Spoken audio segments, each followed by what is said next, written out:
So this begins another Saturday tutorial. For this project, I think I'm gonna do a lot of painting demos. One, because I'll be painting every day during the 100 days. Two, because I really like doing the painting demos. This is my setup. So I'm just gonna take a moment to adjust the camera. I have overhead light. I may play around with that. I have a spotlight thing there. Look, you can see these are that wall there. Those are other artists and fun stuff that inspires me. Anyway, this is my setup. I may adjust my lighting a little bit. I was thinking it might be kind of fun. This is why I really like this light. I can totally change things. Vastly different mood happening that way. I kind of like it. So, the point is, play with your light, see what you like, see what inspires you. Okay, I've decided to go with this way, which is, the angle is kind of from the top, kind of from the side. I like this long, well, that messed it up, didn't it?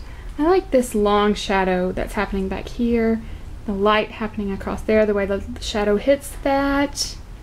And this shadow is kind of fun too. To begin, I've tried to line this up where I can get my hands here, and hopefully I won't knock the camera over as well. Just want to give you a good view.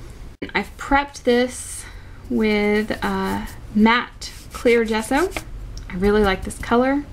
It's kind of fun. So I'm gonna stick with it so we can. So I'm gonna begin with some edges. Top edge of my apple. That's the top. That's the other top. And we come down this way and here. Okay, I want it to come off. So that's the top edge of my apple. Here's kind of the place where the apple plane turns. So kind of there I'm defining the top. Here is where that apple is supposed to be cut away. That doesn't work, does it? Too big. So we'll start over. Convenient. All right, so I need to make this smaller. Smaller. Okay, so we're not gonna go all the way up there. We're gonna start over here. There's the top of my apple. There, whoops. So also notice that at this point I'm working in straight lines. Curves, too complicated. Straight lines, the way to go. Of course there, I just told you that and then I put in a curve. But yeah, straight lines, much easier to deal with.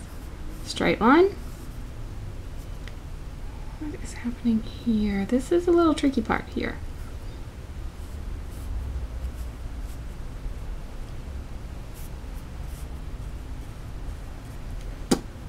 And there's the dark side of the apple again. Where's the stem? Oh, let's see. Because this goes back, this is a deep cut. So,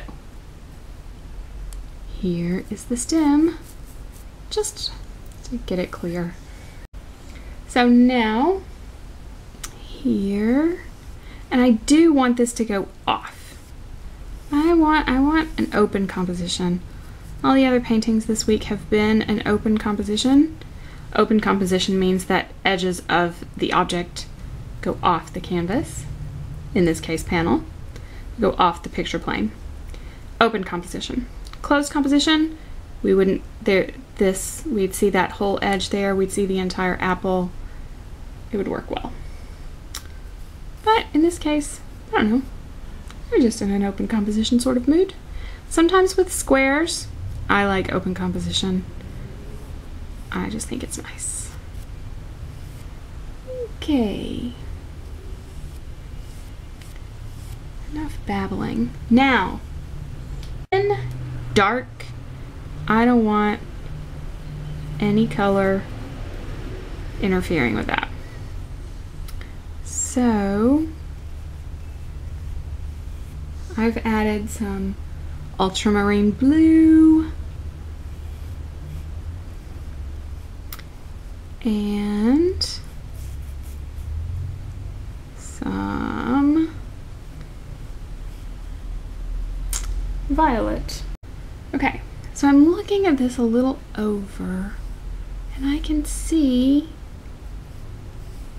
what's happening here.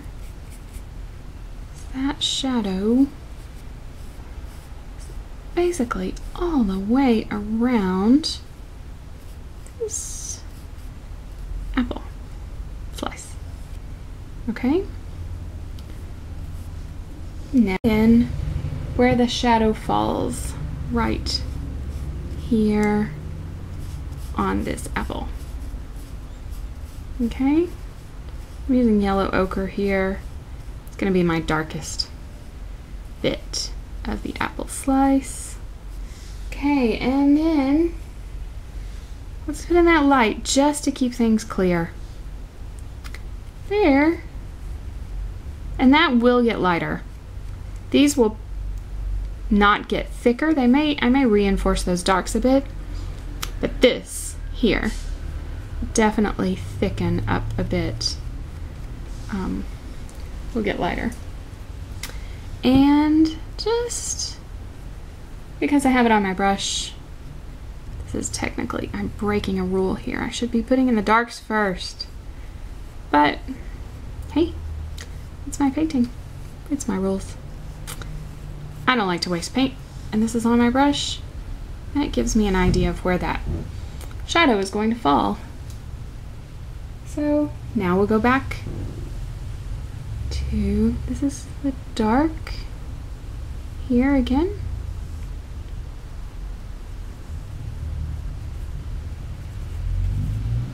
Yep. Okay, so I'm starting to see how this is going to come together. Now what's going to happen here? It's going to frustrate me, but I'm just going to cope with it for the time being. Is that this edge is going to be all smudgy, and I hate smudgy edges. But I'm just going to deal with it. All right, we're going to knock out. Whoa, don't drip, don't drip, don't drip. I don't have time for drips. No dripping. Okay, fine, drip that way. You can drip that way, that's fine, because that follows exactly where that drip is working out beautifully. Stop. Okay, okay, we'll come back to that. I'm gonna let it just sit for a minute. Most unpleasant. So what I'm gonna do for all of that, what I'm doing here is I'm looking at my apple, my setup, and I'm squinting. I look and I squint. Sometimes I use my little red cellophane, but I look and I squint and I search for the places that are darker. When you squint, then you simplify shapes. That is what I'm doing. Okay, there, I almost lost the shape of that apple. I found it again. Okay, squint, looking for the darks. Darks kind of go this way. Remember, that spot right there is my lightest spot. So, squint, kind of goes this way. We kind of get a little ridge there, and ever so slightly there. Okay. Okay, so I'm going with some pretty bright reds here right off the bat because, again, it's my painting. I don't really like red delicious apples, but I liked the shape of this one. This one is red delicious. All week I've been painting gala apples. They're beautiful. They're this bright red, not this silly purpley red that comes with a Red Delicious. I really like the bright red, and it makes me happy. And again, my painting. So, I'm gonna just tweak my apple color here a little bit.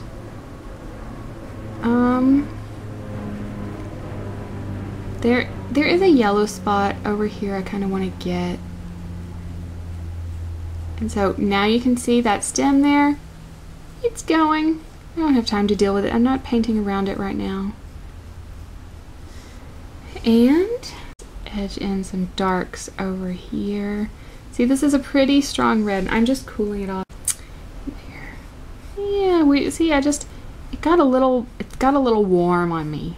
It's still pretty cool. Okay. And over here. Yep.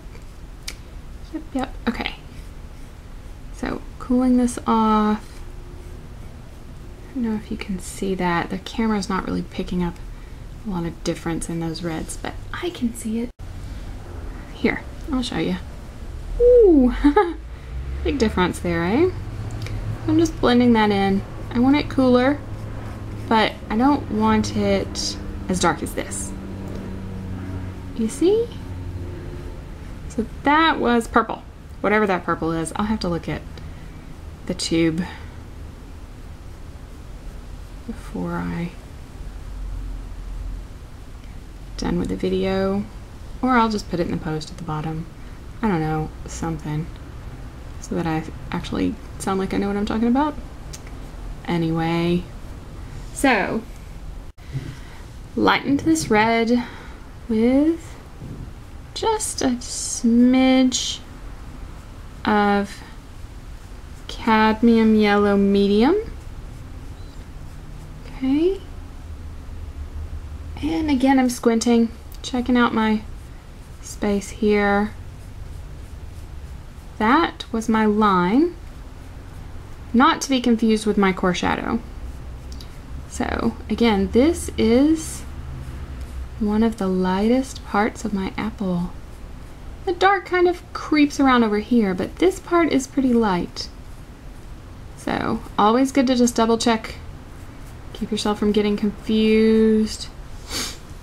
And again, this is an apple, not an orange. So I'm not going any orangier than that. Orangier. Excellent word, eh? So, yellowy green. A fair compromise. And again, sometimes you think about color theory, sometimes you go with exactly what you see. Sometimes you do neither.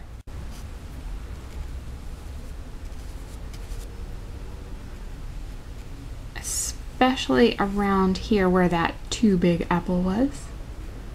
Let's go ahead and just see.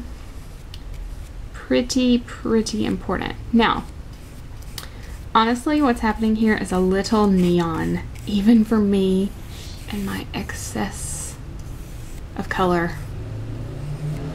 I do love color, juicy colors, but it's a little crazy even for me.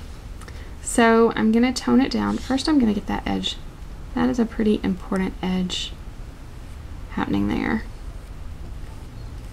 Yes, it is. There we go. Better. Wow. And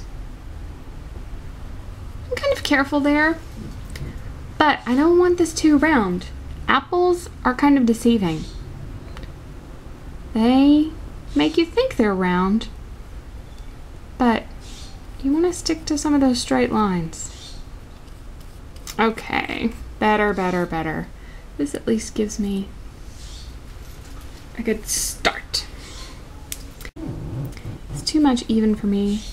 There are places like over here that just need a little darkening because light does change in the background.